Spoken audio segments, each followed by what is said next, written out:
selamat datang di acara podcast bareng 6 Suara. Nah, hari ini kita bakal bahas hal yang sering banget kita lakukan anak muda zaman sekarang nih. Yaitu apa tuh Nindi? Pastinya dong, nongkrong. Nah, yang menjadi tanda tanyanya itu nongkrong itu apakah produktif atau hanya buang waktu saja nih Nindi? Betul tuh. Nah, dari itu kita ada nih undang narasumber. Yang pertama tuh mahasiswa cantik kita. Nah, silakan masuk Sabrina. Halo Ina, selamat datang. Nah, karena mahasiswa cantik kita udah datang nih, kita selanjutnya ada ngundang pembisnis muda kita yang cantik nih. Langsung aja Kak Aulia, silakan masuk. Halo Kak semua. Halo. Makasih ya sudah datang ya. Makasih udah meluangkan waktunya. Nah, kita undang nih narasumber kita yang ketiga yang anak Gen Z banget ini, si konten kreator muda yaitu Safira. Silakan masuk. Halo teman-teman semua. Halo. Makasih udah datang ya. Nah, yang terakhir nih narasumber terakhir kita, kakak-kakak psikolog kita nih. Silakan masuk Kak Adel. Ya, halo semuanya. Halo Kak. Makasih udah datang Kak.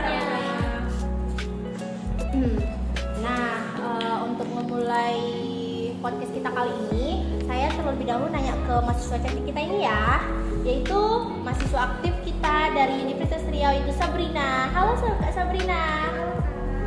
Jadi seperti yang kita tahu kan, mahasiswa zaman sekarang kan tidak luput dari nongkrong nih Kak. Sambil ngerjain tugas kuliah kan di kafe gitu. Jadi menurut Kak Sabrina nih, nongkrong itu penting nggak sih? Menurut aku pribadi nih, nongkrong tuh penting banget sih. Karena selain bisa ketemu sama teman-teman, nongkrong ini juga jadi healing gitu buat aku dari duduk-duduk di kuliah gitu. Nah, tapi kadang justru kalau misalnya nongkrong nih, kadang buat nggak fokus gitu, buat kerja tugas gitu. Tapi penting banget sih nongkrong, apalagi dengan kopi. Bener sih, saya juga setuju banget dengan opini Kak Sabrina. Saya juga. Nah, selanjutnya nih, menarik cerita Kak Sabrina tadi ya.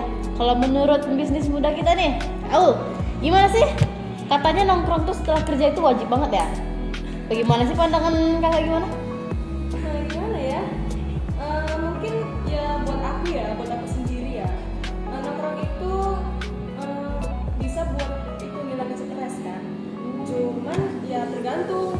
Kadang itu bisa produktif kalau kita sambil bahas-bahas ide bisnis.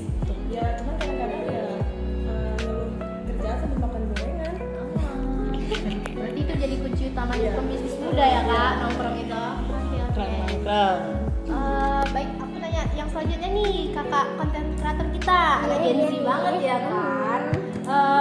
Sebagai konten kreator pastinya nongkrong itu penting banget ya Kak? Banget dong. Jadi menurut pendapat kakak itu nongkrong itu apa termasuk dari bagian pekerjaan sebagai konten kreator nggak sih? Kalau menurut aku ya emang sih kadang nongkrong di cafe itu sekalian bikin konten kan. Nah tapi jujur nih banyak juga yang nongkrong cuma biar estetikin story, story gitu di Instagram atau dimanapun itu. Ngasih makan IG ya Kak ya? Ngasih asupan lah. Kalau aku sih usahain tetap produktif ya, nongkrong sambil kerja bukan kerja sambil nongkrong. Keren banget. Mantep banget Kak.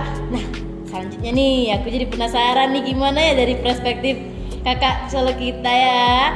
Gimana sih Kak Adel menilai tentang budaya nongkrong ini? Sebenarnya nongkrong itu hal positif selama masih dalam batas wajar.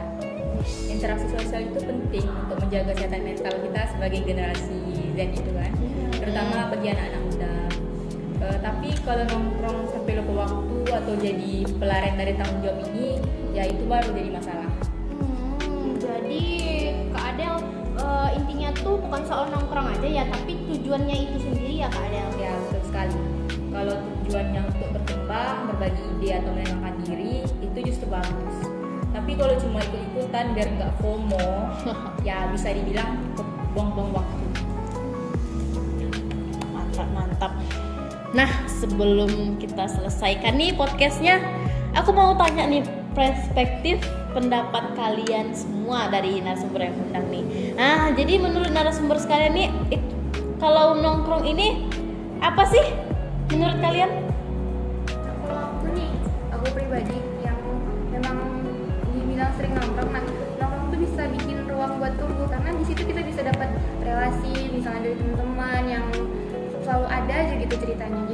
kita bisa saling berbagi relasi, saling cerita gitu. Nah dari situ tuh aku bisa paham loh gimana kehidupan yang lain, nggak kehidupan aku doang gitu. Jadi nongkrong itu bisa jadi ruang buat tumbuh dan berbagi cerita, asal nggak berlebihan gitu.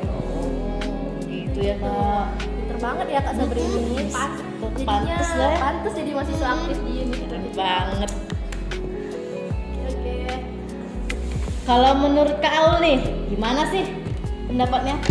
Kalau menurut aku ya, menurut aku yang seorang pembisnis banget ya. Bisnis. Nongkrong itu boleh, cuman asal jangan sampai lupa waktu. Nah, maksudnya jangan sampai waktu produktif kita itu ikut nongkrong juga.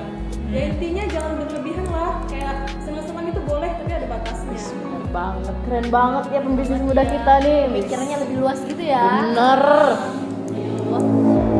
Jadi narasumber kita selanjutnya nih Kak, content creator ya kan? Bagaimana perspektif kakak nih? Ya kalau menurut aku ya singkat aja, kayak nongkrong bisa jadi peluang bukan pelarian. Wih, kata-katanya mantep Beda banget ya kalau content creator nih ya. Beda banget. Fokus. Nah selanjutnya nih yang terakhir kali nih, kakak psikolog kita gimana sih Kak? Kalau dari sisi psikolog ya, yang penting tahu batas dan tujuan. Nongkrong yang sehat itu yang bikin pikiran tenang, bukan malah bikin kosong. Wih, ucapan psikolog Beda ya kalau Mantep banget. seorang anak pintar ambis gitu ya. Terbuka banget tuh. Wih, bener-bener banget Kak Sabrina, Bisa bener nggak sih banget. kalau kita pergi ke psikolog Kak Adel gitu? Boleh. Mau konsul ya kan sama Kak Adel, boleh Kira-kira banget. bayar nggak nih Kak? Nanti kita bicara di belakang. Oke.